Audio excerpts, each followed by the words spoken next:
He wasn't supposed to wake up, but when he did, the first thing he said made the doctor's blood run cold. It was just another night in the emergency room, chaos, sirens, patients fighting for their lives. But then they brought him in. No ID, no phone, no name, just a man barely alive. Doctors rushed to save him. Machines were beeping. Time was running out. And everything seemed normal until the doctor noticed something strange. A tattoo. Not a design, not a name, a warning carved into his skin. When the doctor leaned closer and read it, his heart stopped. Do not trust them. They are watching. At first, he thought it was nothing. Maybe paranoia. Maybe madness. But then something happened. A man showed up at the hospital, dressed in black, calm, smiling, and he said something that didn't make sense. I'm here to take him back. Take him back? That's when the doctor realized this wasn't just a patient. This man was running. Running from something powerful, something invisible, something that doesn't want to be seen. And the worst part? They were already inside the hospital. Lights began to flicker. Systems started failing. Footsteps echoed in the hallway. Slow, controlled, getting closer. Then the patient woke up, terrified, and the first words out of his mouth were, "If they find me, we're both dead." At that moment, the doctor had a choice. Walk away or step into a nightmare he could never escape, because what this man revealed next will make you question everything you think is real. Who are they? What did he steal? And why would someone tattoo a warning on their own body? But most importantly, what happens when the people watching you don't want you to know they exist? Stay till the end, because this story doesn't just end with him. It might start with you. Welcome to Midnight Stories, where every story hides a secret, and every secret comes with a price. Here, you'll hear the darkest truths, the most shocking twists, and stories that will stay with you long after midnight. So turn off the lights and get ready, because tonight's story might be more real than you think. Wait, what does that say? The word slipped out of Dr. Ethan's mouth before he even realized he had spoken. His voice, usually calm and controlled, now carried a sharp edge that made the nurse beside him pause mid-step. The emergency room was chaos. Bright white lights reflected off metal trays. Machines beeped in uneven rhythms. Nurses rushed from one bed to another, calling out vitals, preparing injections, adjusting oxygen masks. The smell of antiseptic filled the air, mixed with tension and urgency. Another night, another emergency. But this one felt different. Male mid-30s. A paramedic shouted as they burst through the ER doors. Car accident. No ID. Found unconscious at the scene. Pulses weak. The stretcher rolled in fast, its wheels rattling against the floor. The patient's body jerked slightly with every bump. His face was bruised, a cut above his eyebrow slowly dripping blood down the side of his temple. His clothes were torn, covered in dirt and faint streaks of dried blood. "Get him on bed 3. Ethan ordered, snapping into action. Within seconds, the team surrounded the patient, BP dropping. Oxygen levels unstable. Prep for intubation. Ethan moved quickly, his hands steady despite the chaos around him. He had done this hundreds of times before. Assess, stabilize, save. That was the job. Nothing more, nothing less. But then, something caught his eye. As the nurse cut through the patient's sleeve to insert in 4-line, the fabric fell away, exposing part of his forearm. Ethan froze. At first, it looked like just another tattoo. Dark ink against pale skin. Rough edges, slightly faded, as if it had been there for years. But there was something about it. Something wrong. "Doctor?" the nurse called out. "We need you." Ethan didn't respond immediately. His eyes narrowed as he leaned closer, ignoring everything else around him. The tattoo wasn't a design. It wasn't art. It was text. Messy, uneven, almost like it had been written in a hurry or carved out of desperation. Ethan swallowed hard as he read it. Do not trust them. They are watching. A cold chill ran down his spine. For a moment, the noise of the emergency room faded.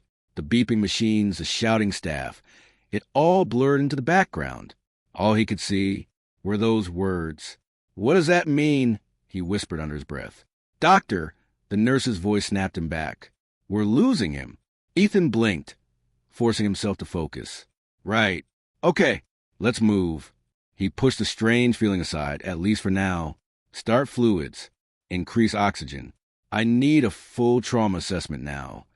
The team moved quickly again, following his commands without hesitation. This was their world. Fast decisions, no time for distractions. But Ethan couldn't ignore what he had just seen. Even as he worked, checking pupils, monitoring heartbeat, controlling bleeding, his mind kept going back to that tattoo. Do not trust them. Who was them? And why would someone permanently mark their body with a warning like that? "Doctor, heart rate is unstable. Prepare for emergency surgery," Ethan said immediately. There was no more time to think. The patient's condition was deteriorating fast. They rushed him down the hallway toward the operating room. The wheels of the stretcher echoed loudly, creating a rhythm that matched Ethan's racing heartbeat. As they moved, Ethan walked beside the patient, his eyes scanning every detail. Something about this man didn't add up. No ID, no personal belongings, no record in the system. It was as if he had appeared out of nowhere. And then there was that tattoo. Ethan glanced at it one more time before they reached the operating room doors. The words felt heavier now, more real, almost like a warning meant not just for the patient, but for anyone who saw it. The doors burst open. "Clear the room," someone shouted. The surgical team was ready. Bright lights flooded the space as they transferred the patient onto the operating table. Instruments were laid out. Monitors were connected. Every second mattered. Ethan took a deep breath, putting on his gloves. Focus. That's all that mattered. Not the tattoo, not the mystery, just the patient. "Scalpel," he said firmly. The surgery began. Minutes turned into what felt like hours. The room was filled with intense concentration. Every movement had to be precise. One mistake could cost a life. Blood pressure stabilizing, a nurse reported. "Good," Ethan replied, though his tone remained serious. "Keep monitoring." He worked carefully, his mind fully locked into procedure. But even then, that uneasy feeling refused to leave. It lingered, like a shadow in the back of his thoughts. Finally, after what felt like an eternity, "It's done," Ethan said, stepping back slightly. The patient was stable, alive, for now. A wave of quiet relief spread across the room. The tension eased just a little. Nurses began cleaning up. Machines continued their steady beeping, now less frantic. Ethan removed his gloves slowly, his gaze drifting once again to the patient's arm. The tattoo was still there, unchanged, but now it felt different, more important, more dangerous. Ethan walked closer, staring at the words again. "Do not trust them. They are watching." He exhaled slowly. "This wasn't random," he murmured. "Sir?" a nurse asked. Ethan shook his head slightly. Nothing. But deep down he knew this was only the beginning. Because whatever that message meant, whatever the patient had been trying to warn, it had just pulled Ethan into something far bigger than a simple emergency case. And for the first time in his career, Dr. Ethan felt something he wasn't used to feeling inside a hospital. Not pressure, not stress, but fear, real fear, because somewhere out there, they were watching. The surgery was over, but the tension in Dr. Ethan's chest refused to fade. Hospitals usually followed a rhythm, fast chaos during emergencies, then a slow return to order. But tonight, something lingered in the air, something unseen, something unsettling. Ethan stood outside the recovery room, staring through the glass window at the unconscious patient lying still on the bed. Machines hummed softly around him, tracking every heartbeat, every breath. Alive, but silent. And that tattoo. Ethan rubbed his eyes, trying to shake off the feeling creeping up his spine. "You're overthinking," he muttered to himself. "It's just a tattoo." But deep down, he didn't believe that. He had seen thousands of patients. Tattoos of all kinds, names, dates, symbols, regrets. But never something like this. Never a message that felt so urgent, so desperate. Almost like a warning left behind for strangers. A nurse approached him quietly. "Doctor, he's stable now. Vitals are holding steady." Ethan nodded. "Good. Keep monitoring him closely. If anything changes, call me immediately." "Of course." She hesitated for a moment before adding, "You seem distracted. Is everything okay?" Ethan forced a slight smile. "Yeah, just a long night." But as the nurse walked away, his expression changed instantly. This wasn't just a long night. This was something else. Something he couldn't explain. An hour later, Ethan sat alone in his office, the dim light of the computer screen reflecting in his tired eyes. The hospital had quieted down, the chaos replaced by a low hum of machines and distant footsteps. He pulled up the patient's file. Or at least what little there was. Unknown male. Approximate age, 30 to 35. No identification. No personal belongings. Ethan frowned. That's impossible. Even accident victims usually had something: wallets, phones, IDs. But this man had nothing. Not even a trace in the system. Ethan began searching deeper. He checked national records. Nothing. He ran facial recognition through the hospital database. No matches.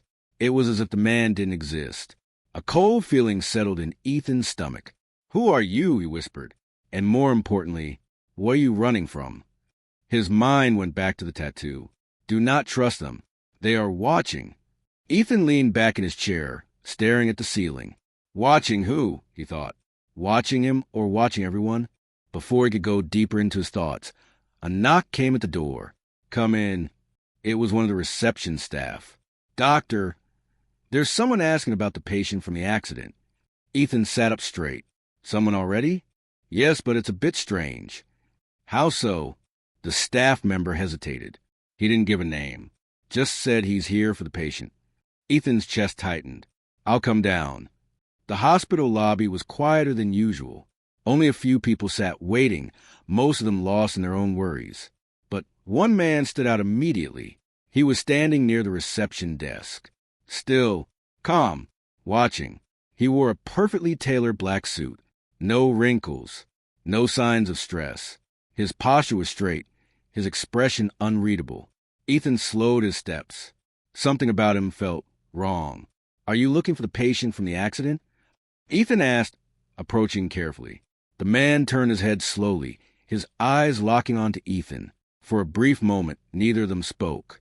Then the man smiled. A small, controlled smile. "Yes," he said, "I believe you have someone who belongs to us." Ethan felt a chill run through him. "Belongs to you?" he repeated. "This is a hospital, not—" "You misunderstand." The man interrupted gently. "We're simply here to take him back." Ethan crossed his arms. "I'll need identification and a name." The man's smile didn't fade. "That won't be necessary." "It is necessary," Ethan replied firmly. "We don't release patients without proper verification." For a second, the air between them grew heavy. The man stepped closer, not aggressively, but enough to make Ethan uncomfortable. "You're a smart man, doctor," he said quietly. "I suggest you don't make this complicated." Ethan's heartbeat quickened, and suddenly the tattoo flashed in his mind. Do not trust them. Ethan took a small step back. "I'm sorry," he said, his voice steady but firm. "Without proper documents, I can't help you." The man stared at him for a moment. Then he chuckled softly. "Very well," he said. "We'll handle this another way."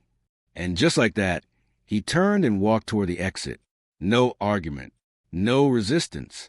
Just left. Ethan stood there, frozen. "Wait!" he almost called out. But something stopped him. Instinct. Fear. Or maybe the warning. He watched as the man stepped outside and disappeared into the darkness. Gone. Just like that. "Doctor?"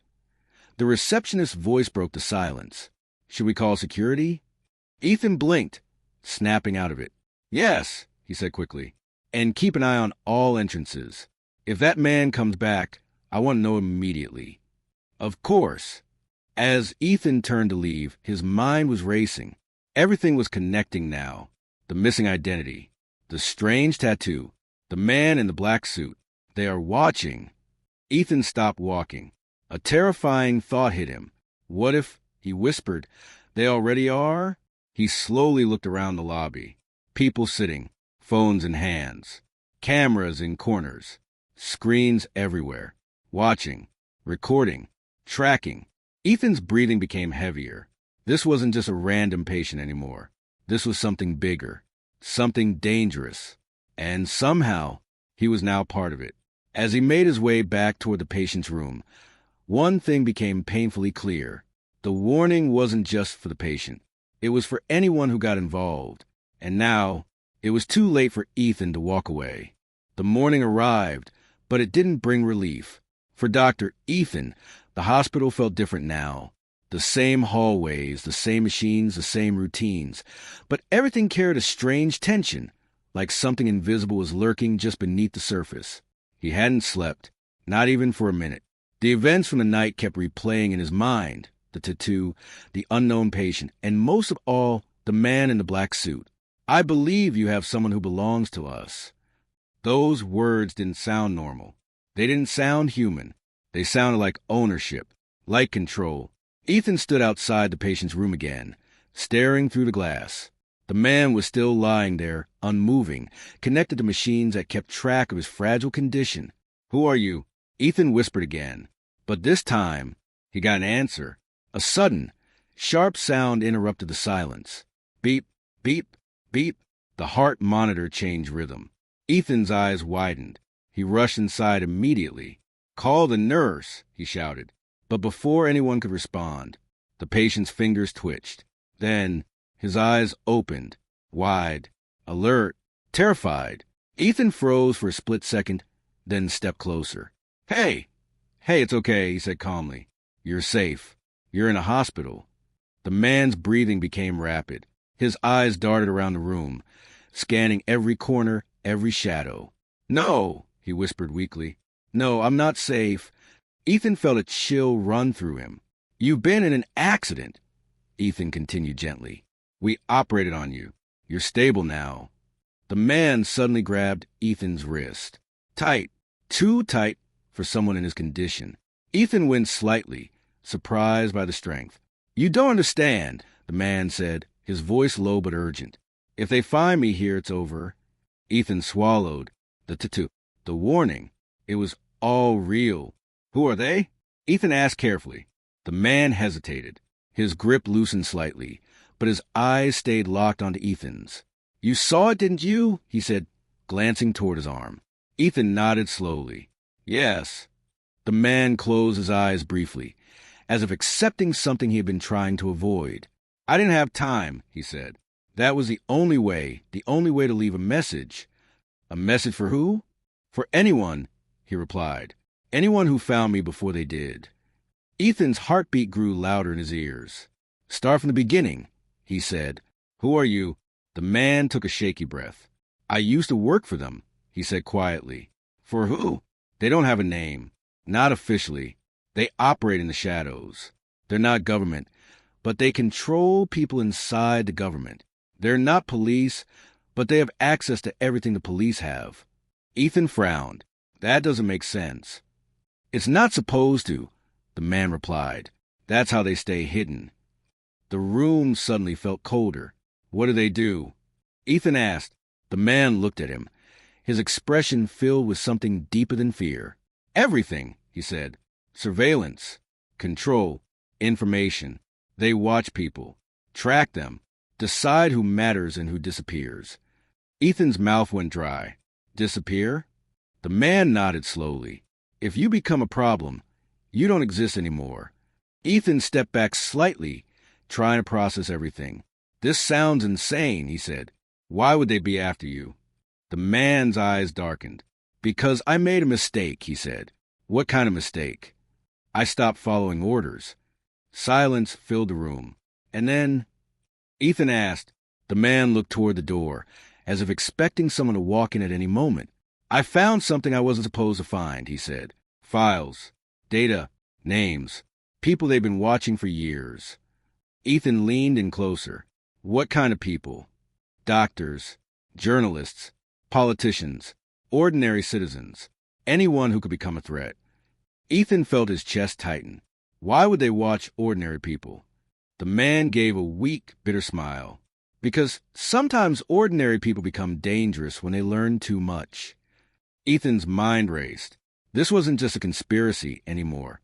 This felt real. Too real. So what did you do? Ethan asked. The man hesitated, then said something that changed everything. I took it. Ethan blinked. Took what? The data, the man whispered. Everything I could copy before they noticed. Ethan's heart skipped. You stole from them? Yes. Why? The man looked at him, his eyes filled with urgency. Because someone had to, he said. People deserve to know the truth. Ethan shook his head slowly. You don't understand what you're saying. If this is real. It is real, the man snapped, his voice suddenly stronger. And now they're coming. As if on cue, the lights flickered. Once, twice, then the entire room went dark. Ethan's breath caught. No, the patient whispered. They're here. Emergency lights flickered on dimly, casting long shadows across the walls. Alarms began to sound in the distance. Footsteps echoed in the hallway. Slow, heavy, deliberate. Ethan's pulse raced. This could just be a power issue, he said, trying to stay calm. But deep down, he didn't believe it. The patient struggled to sit up, pulling at the wires connected to his body. You have to get me out of here, he said urgently. You're not in condition to move, Ethan replied. If I stay here, I'm dead, the man shot back. And if you help me, you might still have a chance. Ethan froze. A choice stood in front of him. Walk away and stay safe. Or help and risk everything. The footsteps grew louder. Closer. Closer. Ethan looked at the door, then at the patient, then back at the door. And in that moment, he made a decision. All right, Ethan said quietly. I'll help you. The patient exhaled in relief. Thank you, he whispered. Ethan quickly began disconnecting the machines. Hurry, the man urged. The footsteps stopped right outside the room. Ethan's hands trembled slightly. This was no longer just a medical case. This was something else entirely. Something dangerous. Something bigger than both of them. And whatever was on the other side of that door was about to change everything. The footsteps stopped, right outside the door. For a moment, the world felt frozen. Dr. Ethan's hands were still hovering over the patient's foreline, his breath shallow, his ears ringing with the sound of his own heartbeat. The dim emergency lights flickered again, casting moving shadows across the walls like something alive. The patient stared at the door, his entire body tense despite his injuries. They're here, he whispered again. Ethan swallowed hard. Every instinct told him to step back, to open the door, to explain that this was a hospital, that there had been some kind of misunderstanding. But the memory of the tattoo burned in his mind. Do not trust them. They are watching. Then, a soft click. The door handle moved. Ethan reacted instantly. Get up, he whispered urgently. The patient struggled, his body weak, but fear pushed him forward. Ethan grabbed his arm, supported his weight as they moved away from the bed. The door began to open slowly. A sliver of darkness appeared in the gap. No time. Ethan looked around quickly, spotting a secondary exit door on the far side of the room. Meant only for staff emergencies. This way, he said. They moved as fast as they could, Ethan half carrying the patient across the room. Behind them, the main door creaked open further. A shadow stretched across the floor. Long, still, watching. Ethan didn't look back. He pushed the emergency door open, and they slipped into a narrow service hallway. The door shut quietly behind them. For a second, silence. Then, footsteps again. Faster this time. They know, the patient said, his voice trembling. Keep moving, Ethan replied. The hallway was dim, lined with pipes and storage cabinets. This part of the hospital was rarely used, mostly by maintenance staff. The air felt heavier here, quieter, isolated. Ethan's mind raced as they moved. Where are we going? The patient asked. There's a back exit, Ethan said. It leads to the parking area. If we can get outside. A loud noise echoed behind them. The door they had just come through slammed open. They were being followed. Faster, Ethan urged. The patient stumbled, nearly collapsing. I can't, he gasped. Yes, you can. Ethan said firmly, tightening his grip. You don't stop now. They reached a corner and turned sharply. The hallway stretched ahead, long and empty, with a faint light glowing at the end. The exit. Hope flickered, but the footsteps behind them grew louder, closer, relentless. Ethan's breathing became heavy. Sweat dripped down his forehead. Every second felt like a lifetime. Finally, they reached the exit door. Ethan pushed it open. Cool night air rushed in. For a brief moment, everything felt still, safe. But then, "Doctor," the voice came from behind them. Calm, controlled. Ethan froze. Slowly, he turned around. Standing at the end of the hallway was the man in the black suit, perfectly composed. Not out of breath, not angry, just watching. "How did you—" Ethan began but couldn't finish. The man smiled slightly. "You really didn't think it would be that easy, did you?" Ethan stepped in front of the patient instinctively. "This is a hospital," he said, trying to sound firm. "You can't just walk in here and—" "Take what belongs to us," the man interrupted softly. The words hit harder this time. Ethan's chest tightened. "He's not something you can own," Ethan said. The man tilted his head slightly, as if amused. "Everything can be owned, doctor," he replied. "Information, people, even choices." The patient behind Ethan spoke, his voice weak but defiant. "I'm not going back." The man's eyes shifted toward him. For the first time, there was a hint of something darker in his expression. "You don't have a choice," he said. Ethan shook his head. "No," he said firmly. "He does." The man looked back at Ethan. For a moment, the silence was overwhelming. Then, "You've involved yourself in something far beyond your understanding," the man said quietly. "Walk away now, and none of this has to affect you." Ethan hesitated. This was the moment, the last chance to step back, to pretend none of this ever happened. But then he remembered the fear in the patient's eyes, the desperation, the warning carved into his skin. Ethan took a step forward.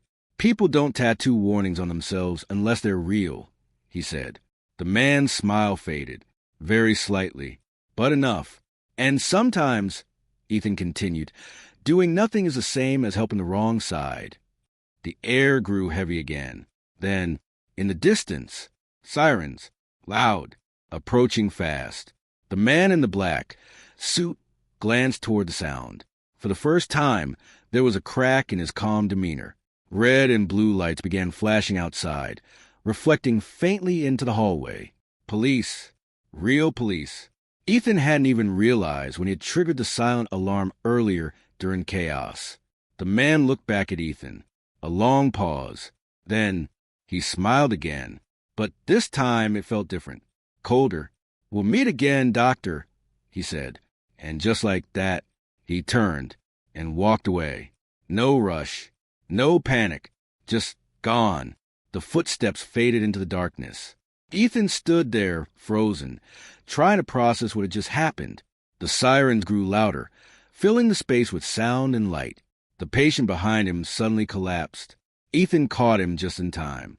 "Hey, stay with me," Ethan said urgently. "I'm tired," the man whispered. "You're safe now," Ethan said. "It's over." But even as he said it, he wasn't sure it was true. Days passed. The hospital returned to normal. Reports were filed. Questions were asked. But no clear answers were found. The patient? Gone. Vanished without a trace. No discharge record. No camera footage. Nothing. It was as if he had never existed. Ethan searched for him. Checked every system. Every database. Nothing. The man in the black suit? Also gone. Like a shadow that disappeared with the light. The only proof that any of it had happened was a single photo. Ethan sat in his office, staring at his phone. The image of the tattoo. Clear. Unmistakable. Do not trust them. They are watching. Ethan leaned back in his chair, his expression serious. Because now, he understood, this wasn't just a warning. It was a truth. And somewhere out there, they were still watching. And maybe, just maybe, they were watching him now.